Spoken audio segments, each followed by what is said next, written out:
വയനാട് ദുരന്തം പുനരധിവാസം അതിവേഗം ഉറപ്പാക്കും. പ്രത്യേക ടൗൺഷിപ്പ് നിർമ്മിക്കുമെന്ന് മുഖ്യമന്ത്രി. ടൗൺഷിപ്പ് അതിവേഗം പൂർത്തിയാക്കാനാണ് ലക്ഷ്യമിടുന്നത്. ഇതിനായി പ്രത്യേക സ്ഥലം കണ്ടെത്തും. വയനാട്ടിലെ ദുരിതബാധിതരുടെ പുനരധിവാസത്തിന് സുരക്ഷിതമായ സ്ഥലം കണ്ടെത്തി പ്രത്യേക ടൗൺഷിപ്പ് നിർമ്മിക്കാനാണ് ലക്ഷ്യമിടുന്നതെന്ന് മുഖ്യമന്ത്രി പിണറായി വിജയൻ. ടൗൺഷിപ്പ് അതിവേഗം പൂർത്തിയാക്കാനാണ് ലക്ഷ്യമിടുന്നത്. ഇതിനായി പ്രത്യേക സ്ഥലം കണ്ടെത്തും. വെള്ളാർമല സ്കൂളിന് ബദൽ സംവിധാനം ഒരുക്കും. കുട്ടികളുടെ വിദ്യാഭ്യാസം മുടക്കില്ലെന്നും മന്ത്രി പറഞ്ഞു.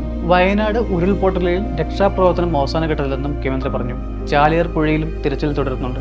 ചാലിയാറിൽ നിന്നും കണ്ടെടുത്ത ശരീരഭാഗങ്ങൾ തിരിച്ചറിയാൻ വളരെ പ്രയാസമാണ്. 148 മൃതദേഹം തിരിച്ചറിഞ്ഞത് ബന്ധുക്കൾക്ക് നൽകി.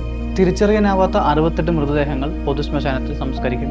സർവ്വമത പ്രാർത്ഥനയോടെ സംസ്കാരം നടക്കും. മണ്ണിൽ പുതിഞ്ഞവരെ കണ്ടെത്താൻ ഡൽഹിയിൽ നിന്ന് ഡ്രോൺ ബേസ്ഡ് റഡാർ എത്തിക്കുമെന്ന് മുഖ്യമന്ത്രി പറഞ്ഞു. 215 മൃതദേഹങ്ങൾ കണ്ടെത്തിയിട്ടുണ്ട്.